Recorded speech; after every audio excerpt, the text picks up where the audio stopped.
Hey guys, welcome to another episode of A Cup of Joe and a Book Review. I'm your host, author J.L. Hickey, but all my friends call me Joe, so call me Joe. Guys, today we are doing, which way am I at? I'm over here actually. Lovecraft Country by Matt Ruff. My dog does upstairs. Ruff! Maybe they bark, I don't know. Anyways, Matt Ruff, Lovecraft Country.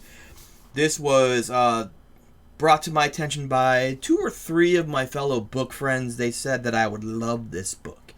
The show's phenomenal. The book's really good, Joe. It's right up your alley. Read it. Tell me what you think. So, I've heard really great things about the TV show. Haven't watched the TV show. So we're going to talk strictly about the book. Let's start with the cover. Which, after my buddies were like, read this, I looked at the cover and I said, damn! That's a good looking cover.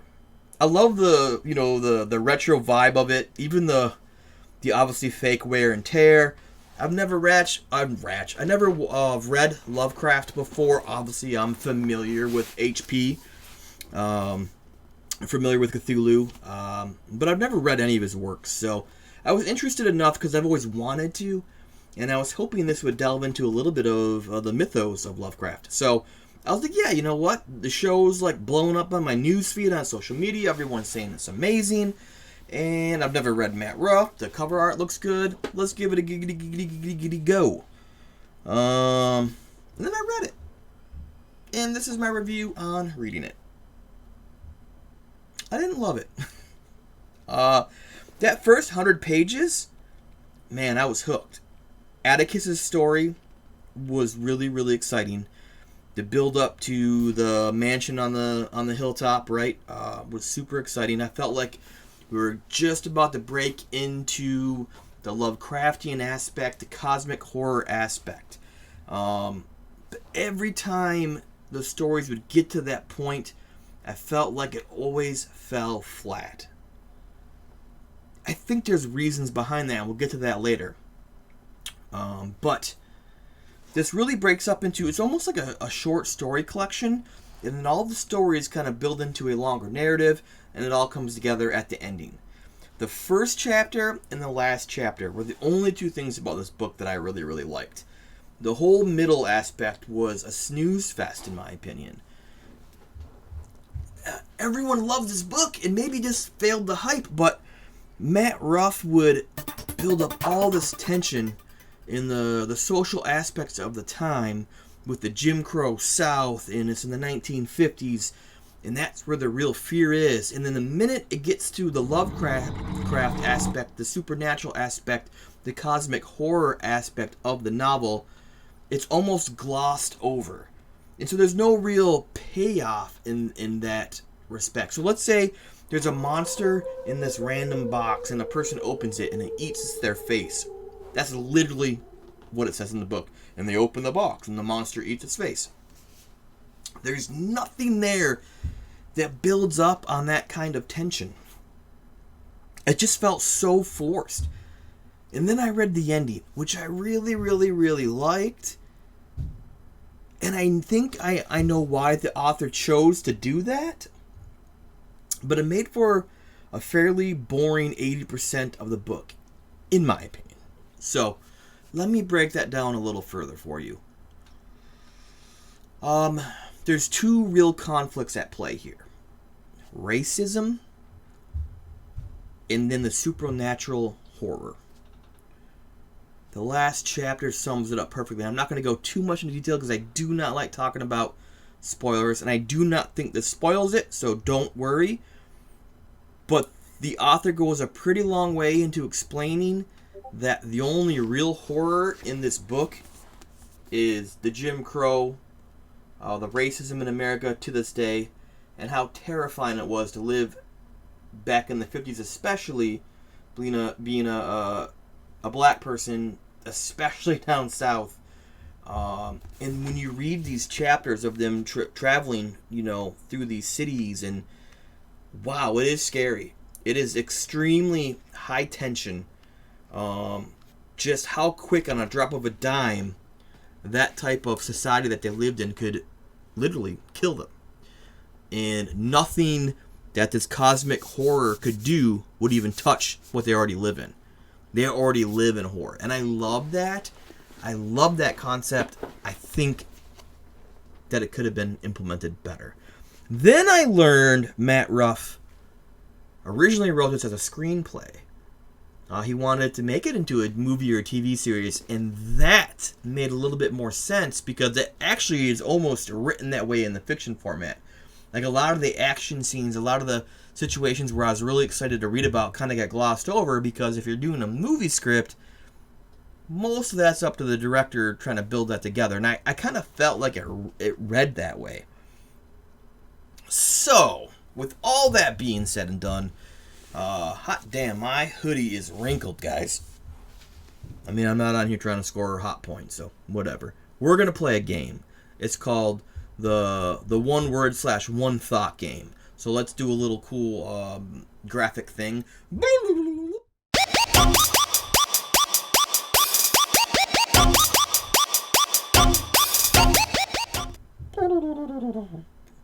And we're going to do that right now. So, I'm going to throw out just random thoughts and words that I feel describe this book. Starting now. Boring. Most of it was boring. Definitely some high tension spots. Not much horror at all. Unevenly paced. Great characters. Cool villain. Rushed in some areas. Loved the racial tensions. He does that so well. Love the overall themes, the duality of Jim Crow and cosmic supernatural horror. Loved Atticus. Didn't care for much of the other characters. Sometimes stifling dialogue that just felt weird. Definitely some strange tone and narration. Really uneven and unbalanced in my opinion. I fell asleep like 4 times reading it. I struggled. I forced myself to finish it. TV show I think's better than the book, and that's rare for me to say. But I do think this is more of a visceral and visual story, and I don't think Matt Ruff does a great job of building that imagery through the book as you do, I'm guessing, seeing the TV show. I think that's it. That's all I really got thinking about it. Would I read more Matt Ruff works? I wasn't too thrilled with this. I don't think I would. I think I'd pass. I know he writes different genres, and so not everything he writes is this horror type of genre. I didn't really care for it. The only thing I thought was super intriguing was how well he did write that tension, that racial tension and society tension and the Jim Crow South and all that stuff was so well done. I was really intrigued and interested with that. But the minute things started to heat up again with the supernatural stuff and the cosmic horror aspect, I just really fell flat. So let's do the letter grade.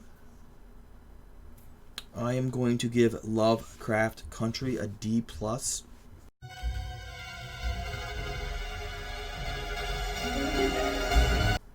You know, it was a little less than average for me. It's one of these books that I'll probably forget about. I would be interested in watching the TV show because I think it would translate really well to a TV show.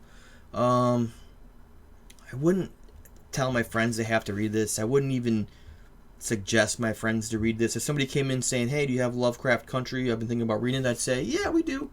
You know, it's pretty good. You know, because it's pretty good. There might be something that I missed because I've heard so many good things about this book. But, man, I was just really having a hard time getting it down, choking it down. I haven't had that many problems. This is probably my 3rd book in the last 48 that I've read that I just really struggled with. That middle was so just. I keep saying the word boring, and I hate to, keep repeating it, but that's a pretty rough word to describe a book as. But yeah, I wasn't feeling it, guys. Shocking, I know. It's everything about that book I should like, but I just, and here's the deal. I feel bad sometimes when I do a little bit more of negative reviews, but Matt Ruff is raking in the money. My little 30 views on this review that I might get 30 views on this video is not going to affect his pocketbook by any means. He's a highly successful best-selling author. Now he's got the TV show raking him in money. Matt Ruff is going to be fine. I wish him all the well, but sometimes it's just not your cup of tea, and I think I'd prefer coffee, guys. If I'm going to break that down in that situation. So, yeah, that's what we got today. Lovecraft Country. I'm not sure what I'm going to read next. I have a very large to-be-read list, and I'm looking for something a little shorter, maybe around, 60 to 80,000 words. I've been reading some rather larger books, and I need something fast and, going to hit me hard and really make me think right now, because I've been kind of bored. So I'm going to really think about what I'm reading next. So I really hope you enjoyed this episode. I would love to hear what you guys thought if you've read Lovecraft Country. And I know some of my friends who are watching this have read it, and they really did enjoy it. So please bash me. Tell me how wrong I am and how great it is in the comments. It deserves that kind of second opinion, because I know it's a popular book. So I appreciate it, guys. Please, please, please, as always, don't forget to sub if you like what you saw. That's a terrible, I don't know what I just did there. I'd love to hear what other books I should be reading. Let me know. I love to jump into books that I don't know much about. Somebody says, hey, Joe, read this. I'll usually read it. Yeah. I just hit my microphone there. All right, cool. I'm out. Peace out. Much love. And happy reading. I hope you guys are writing. If you're writing, let me know. Tell me what you're writing. What's your word count? Let's chat. I really like doing the writing talk shop as well. We'll be doing all kinds of good stuff. We're going to end 2020 on a strong note, because it's been a crappy year for everybody. And, yeah, we're going to end strong, guys. So keep positive. Keep reading. Love life. Love yourself. I'll talk with you guys soon.